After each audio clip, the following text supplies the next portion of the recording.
I never imagined that a light blue paint job on my front door would lead to a year-long battle with the most vindictive HOA president in Colorado history, or that it would ultimately unveil the secret I'd been keeping from my neighbors since I moved in. The certified letter arrived on a Tuesday. I'd just gotten home from my shift at the auto repair shop I owned on the edge of town, my hands still stained with engine grease despite the industrial soap I used. The Eagle Ridge Homeowners Association envelope sat innocuously in my mailbox, but my stomach dropped the moment I saw it. I tore it open while standing in my driveway, the late May sunshine warming my shoulders as I read the formal complaint.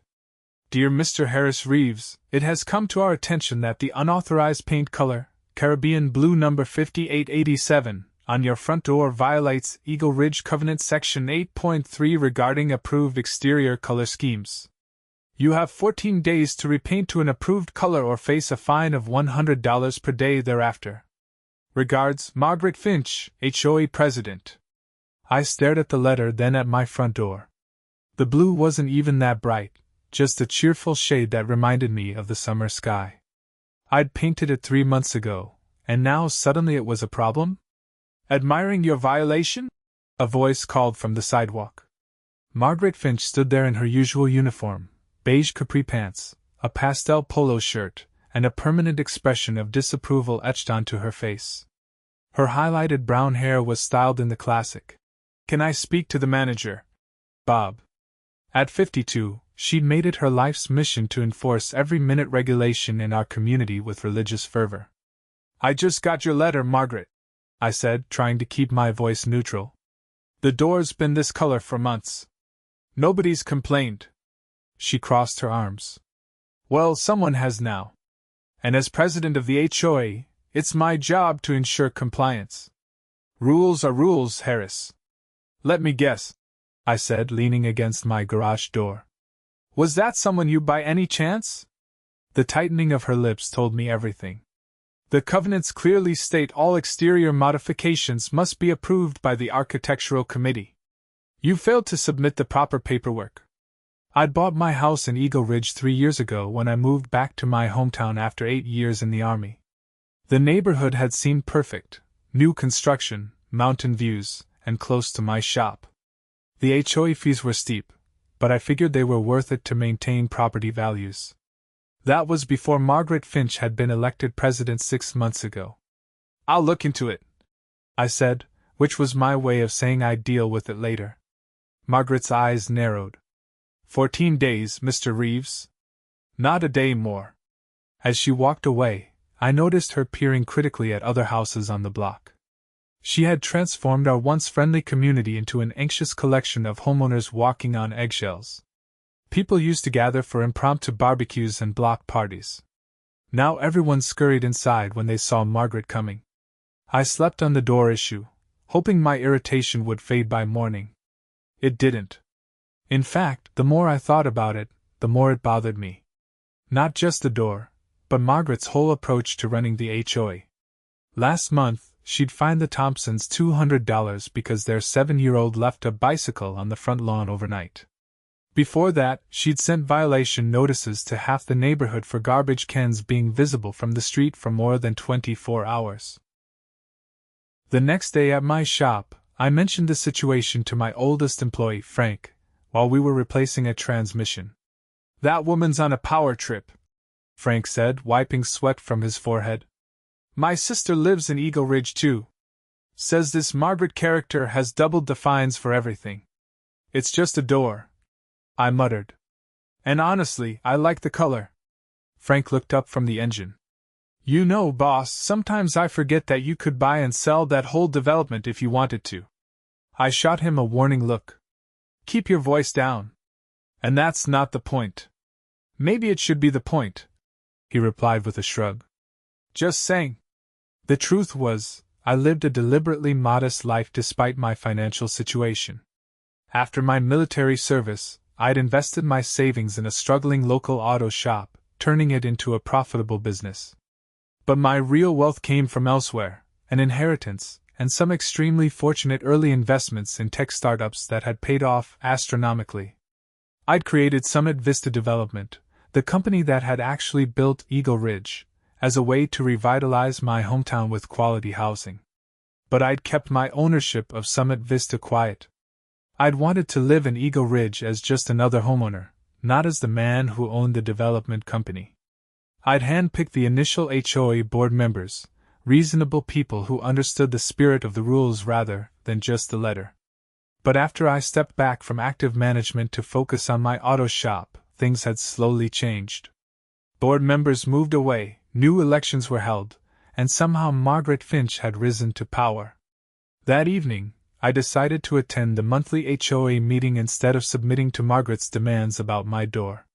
The community clubhouse was half full when I arrived, more attendance than usual, which suggested I wasn't the only one with grievances. Margaret sat at the center of the board table like a queen holding court. 4 other board members flanked her, though it was clear from their body language who was in charge. I slipped into a seat in the back row as Margaret called the meeting to order. First agenda item, financial report, she announced. We've collected $8,300 in violation fines this quarter, which is being allocated to the Special Project Fund.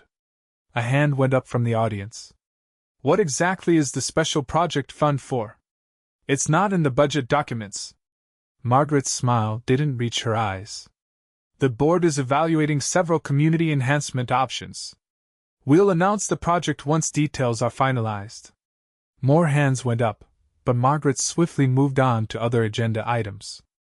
I listened with growing concern as she outlined new rules about holiday decorations, lawn maintenance standards, and parking restrictions. When she finally opened the floor for comments, I raised my hand. Margaret, could you clarify when the Architectural Committee meets? I've received a violation notice about my front door color, but I'd like to discuss it with the committee directly. Her smile tightened. The committee reviews submissions on the first Tuesday of each month. However, in your case, Mr. Reeves, the violation is clear-cut. Caribbean blue is not on our approved color palette. Who's on the Architectural Committee? I persisted. I chair the committee, she replied. Along with board members Johnson and Phillips. I glanced at the 2 men she'd indicated. Both looked uncomfortable. Interesting, I said. Because according to the HOA bylaws, the Architectural Committee is supposed to have 5 members, including at least 2 non-board homeowners. A murmur rippled through the room. Margaret's face flushed slightly. We've had difficulty finding volunteers, she said dismissively. Now, if there are no other questions, I volunteer, I said, standing up. For the Architectural Committee. Her eyes narrowed. That's not how it works, Mr. Reeves. Committee members are appointed by the board. Actually, called an older woman from across the room. The bylaws state that homeowners can volunteer and must be considered if positions are unfilled. I'm Elaine Davis, and I've lived here since the development opened. I'll volunteer too. Margaret's knuckles whitened as she gripped her pen. We'll take your names under advisement for future openings. Moving on to the next agenda item. But something had shifted in the room. People were whispering, exchanging glances, emboldened by the challenge to Margaret's authority. Another homeowner stood up. I'd like to know more about this special project fund. As treasurer last year, I don't recall establishing any such fund, and it's not in our approved budget. Margaret's composure slipped further. As I said, it's still in development. The details will be shared when appropriate. Shouldn't expenditures over a certain amount require a community vote? I asked innocently. Mr. Reeves, Margaret snapped. If you have concerns about how this HOA is run, perhaps you should have volunteered for the board during the last election. When exactly was the last election? Asked another homeowner. I don't remember receiving any ballots. The meeting devolved from there, with more homeowners raising questions about finances, rule enforcement, and decision-making processes. Margaret eventually adjourned the meeting abruptly, claiming they had run out of allotted time. As people filed out, Elaine Davis approached me. That was quite a show, she said. I've been waiting for someone to stand up to Magnificent Margaret. She's been ruling this place like her personal kingdom. Has she always been this way? I asked as we walked to the parking lot. Elaine shook her head. She moved in about a year ago. Got herself appointed to fill a board vacancy when the Millers moved to Florida, then somehow became president after Jason Cooper resigned unexpectedly. Things have gone downhill since. I frowned. Cooper resigned? He seemed committed when I moved in. It was strange. Elaine agreed. One day he was president, the next he was putting his house on the market. Wouldn't talk to anyone about why. Margaret took over temporarily, then the board just made it permanent without an election. This was worse than I thought. Thanks for the information, Elaine. I think I need to look into a few things. She patted my arm. Good luck with that door of yours. For what it's worth, I think the blue looks lovely. I spent the next day digging through documents. As the developer, I had retained certain rights within the HOA structure, though I deliberately stayed hands-off. I found the original HOA formation documents, covenant restrictions, and board bylaws. Everything Margaret was doing seemed to skirt the edges of legality at best, and at worst, violated the clear intent of how the community was meant to be governed. On day 3 after receiving the violation notice, I arrived home to find a new certified letter in my mailbox. This one wasn't about my door. Dear Mr. Reeves, it has come to our attention that your property may be operating a commercial business in violation of Eagle Ridge Covenants Section 3.1. Multiple residents have reported commercial vehicles, with Reeves Auto Repair signage, parked in your driveway overnight. Home-based businesses are strictly prohibited. Cease all commercial activity within 7 days or face a $250 daily fine. Regards, Margaret Finch, HOA President. This was absurd. I occasionally brought home a company truck when my personal vehicle was being serviced, but I certainly wasn't running a business from my house. This felt personal, a retaliation for my questions at the meeting. I was contemplating my next move when a knock came at my door. It was one of my neighbors, Michael Chin, looking nervous. Harris, got a minute? He asked, glancing over his shoulder as if worried about being seen. Sure, come in, I said, stepping aside. Once inside, Michael's words tumbled out in a rush. Look, I probably shouldn't be telling you this, but Margaret's on the warpath about you. I overheard her talking to some of her board allies at Starbucks this morning. She's planning to make an example of you, said something about finding violations until he falls in line or moves out. That's harassment, I said, my temper rising. She can't target me specifically. Michael shrugged helplessly. She's doing it to others too. The Patels got hit with violations right after Mr. Patel questioned the landscaping contract at last month's meeting. And the Walkers suddenly had drainage issues that needed expensive corrections after Mrs. Walker nominated someone else for the board. Has anyone reported this to the State Housing Authority? I asked. People are afraid, Michael admitted. Margaret implies she has connections in local government, and most folks just want a quiet life. After Michael left, I sat at my kitchen table, anger slowly giving way to determination. It was time to stop being just another homeowner. Summit Vista Development still had legal rights regarding the Eagle Ridge community, and as its owner, so did I. The next morning, I made 2 phone calls. The first was to my lawyer, asking him to prepare certain documents. The second was to my friend at the county records office. Samantha? It's Harris. I need a favor. Can you pull all the property records for Eagle Ridge Development? Specifically, I need to know when Margaret Finch purchased her home and from whom. 3 hours later, Samantha called back with information that confirmed my suspicions. Margaret Finch bought her home 9 months ago from Jason Cooper, the former HOA president. The interesting part? She paid almost $100,000 below market value. The sale was conducted privately, not through a realtor.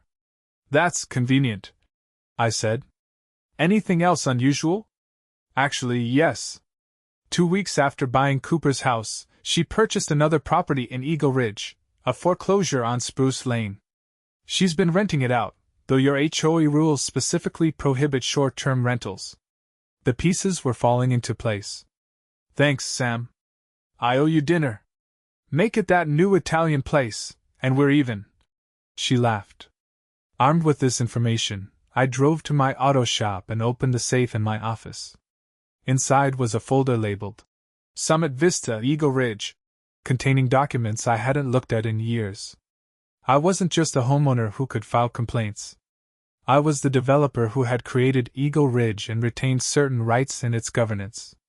I texted Frank that I'd be out for the rest of the day, then drove to my lawyer's downtown office. 2 hours later, I emerged with a clear plan and the legal documents to back it up. On my way home, I stopped at the hardware store and bought a can of exterior paint, the exact same Caribbean blue as my door. The next day was Saturday, and I spent the morning touching up my front door, making it even more vibrantly blue than before.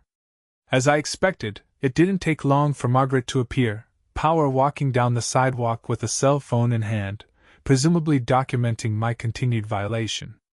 "Mr. Reeves?" she called out, her voice carrying across my lawn. "I see you've chosen to exacerbate your violation rather than correct it."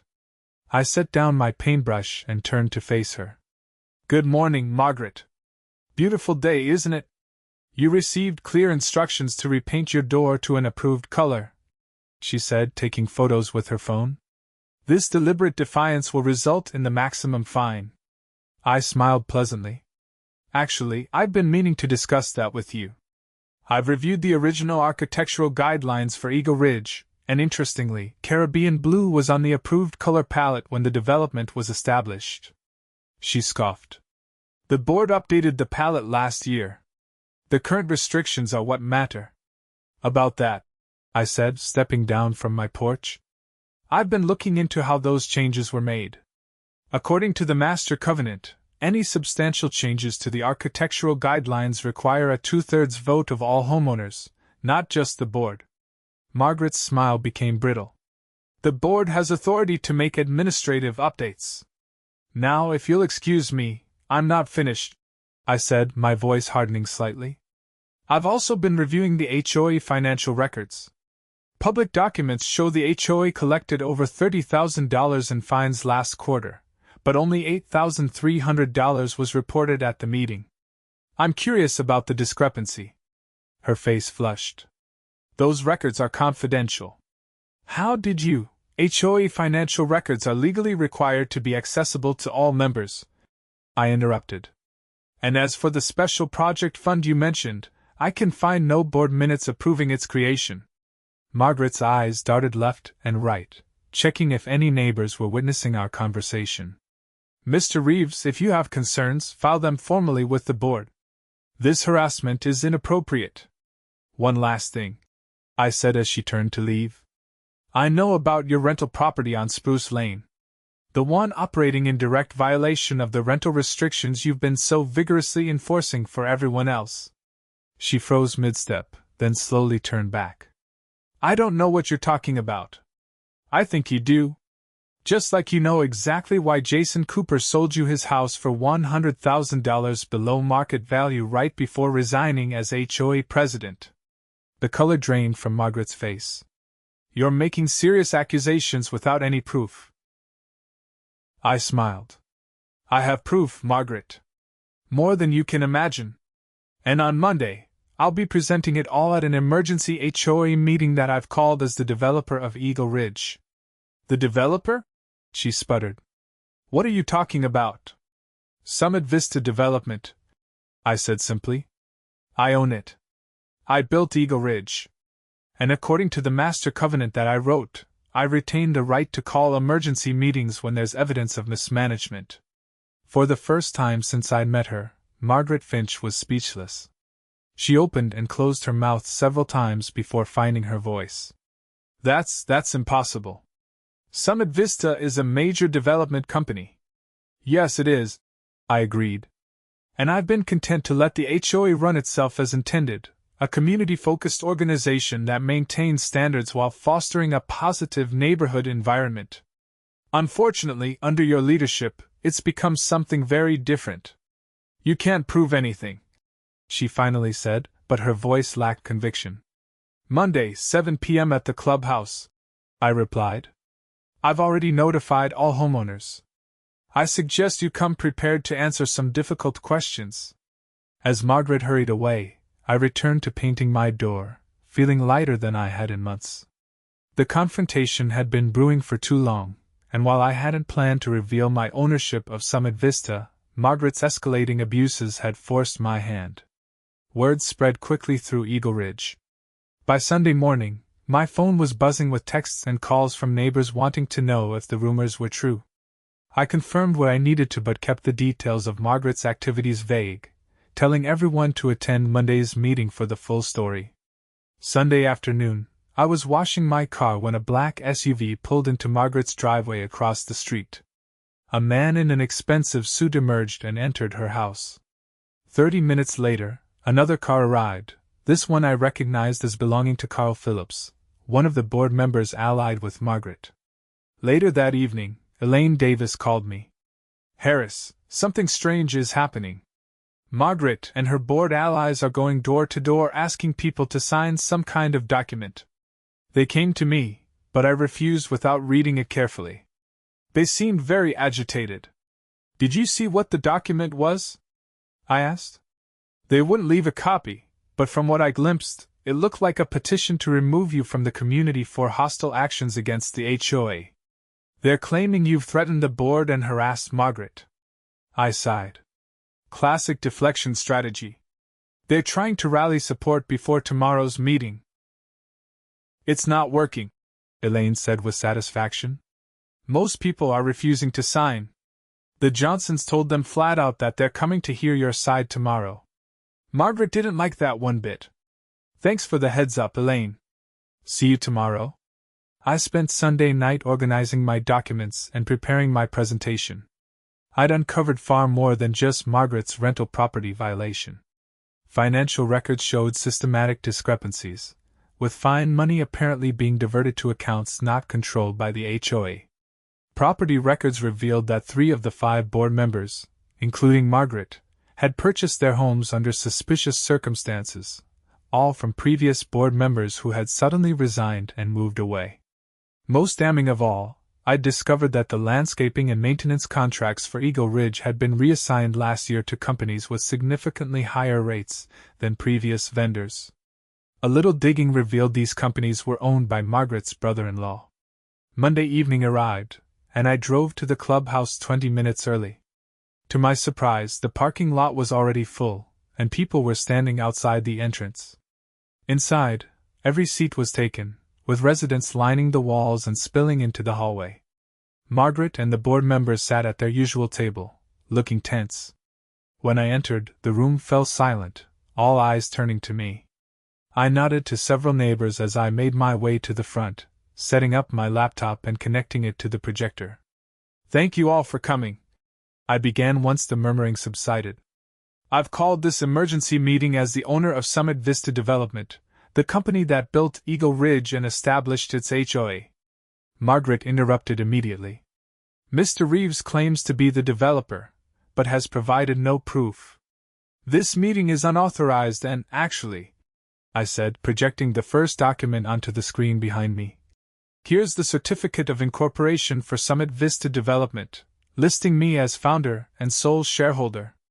And here's the master covenant for Eagle Ridge, signed by me as developer, granting me certain oversight rights that don't expire." The room erupted in whispers as I displayed more documentation confirming my role. Margaret's face had gone from red to white, her eyes darting to the exit. "For those wondering why I've lived here quietly as just another homeowner," I continued, "the answer is simple. I wanted to be part of the community I built, not treated differently because of my role in creating it. I've been content to let the HOA govern itself according to the guidelines I established, guidelines designed to maintain property values while fostering a neighborly atmosphere." I clicked to the next slide. "Unfortunately, in recent months, the current HOA leadership has systematically violated both the letter and spirit of those guidelines." What followed was a methodical presentation of evidence, financial discrepancies, improper board appointments, conflicts of interest in vendor contracts, selective enforcement of rules, and retaliatory actions against homeowners who questioned authority. "Most concerning," I said, displaying county property records. is a pattern involving former board members. In the past year, 4 board members have abruptly resigned, sold their homes at below market values to current board members or their associates, and moved away. I turned to face Margaret directly. Mrs. Finch, would you care to explain why Jason Cooper sold you his home for $100,000 below market value just 2 weeks before resigning as HOA president? Or why, after becoming president, you awarded the landscaping contract to your brother-in-law's company at a 40% premium over the previous vendor? Margaret stood up, her chair scraping loudly against the floor. These are baseless accusations. I won't sit here and be slandered by. Everything I'm presenting is documented fact. I interrupted, my voice remaining calm. County records, bank statements, corporate filings, all public information. And then there's this. I played an audio recording, a conversation between Margaret and board member Carl Phillips that Michaelchen had captured at the coffee shop, discussing how to find violations for specific homeowners who had challenged them. That's illegal recording! Margaret shouted, but her protests were drowned out by the angry murmurs of the crowd. Colorado is a one-party consent state, I noted. Michael was part of the conversation when he recorded this at his table. For the next hour, I laid out the full extent of the corruption that had infiltrated our HOA. The special project fund Margaret had mentioned at meetings was revealed to be a slush fund she controlled, filled with unreported fine money. The architectural committee she claimed to chair hadn't actually met in 6 months. She'd been making all decisions unilaterally. Most shocking to the residents was the revelation that Margaret and 2 board members owned rental properties in the community despite the clear prohibition on rentals. The same prohibition they'd used to fine several homeowners for letting relatives stay in their homes for extended periods. When I finished presenting the evidence, the clubhouse erupted in angry shouts directed at Margaret and her allies. Several residents demanded immediate resignations. Others called for involving the police. I raised my hands for quiet. Before we discuss next steps, there's one more thing everyone should know. I've had my attorney review all the evidence, and he believes there are grounds for criminal charges of fraud, embezzlement, and conspiracy. However, I wanted to give the community a chance to decide how to proceed. Margaret finally found her voice again. You can't prove any of this. And even if you are the developer, your authority is limited. The HOA is a separate legal entity now. That's partially correct, I acknowledged. The HOA is indeed a separate entity. However, as the developer, I retain certain rights, including the power to remove board members for cause and appoint an interim board until proper elections can be held. I projected one final document, the relevant section of the Master Covenant highlighting these reserved powers. Effective immediately, I am exercising that right. Margaret Finch and the current board members are removed from their positions.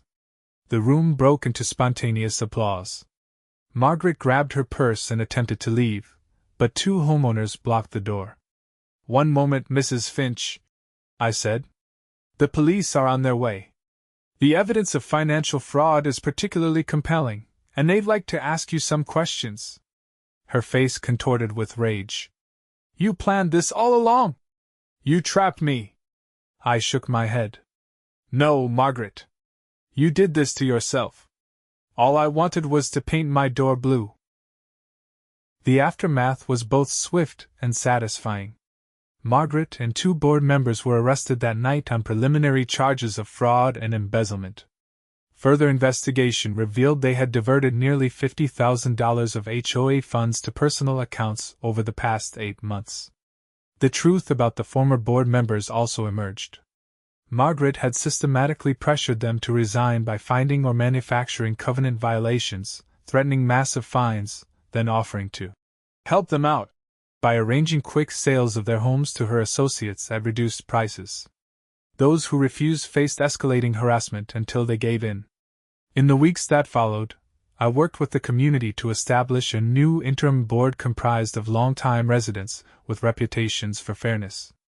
We rewrote portions of the covenant to prevent future abuses, requiring greater transparency in finances and decision-making.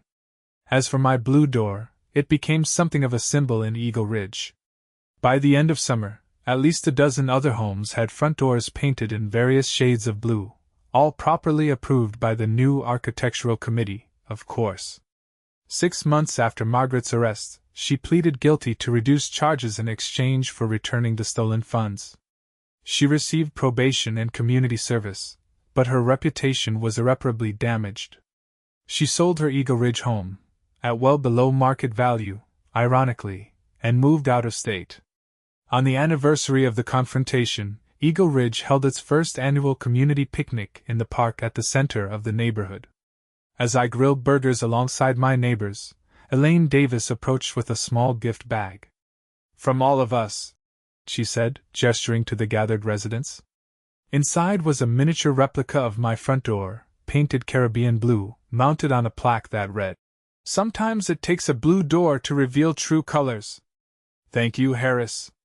I looked around at my community, not as its developer or even as the auto shop owner, but simply as a neighbor who had helped restore what Margaret had nearly destroyed, our sense of home. "I think we should make blue the official color of Eagle Ridge," I joked, raising my beer in a toast. Everyone laughed, and raised their glasses in return. And for the first time in years, I felt like I truly belonged, not because of what I owned, but because of what we had built together.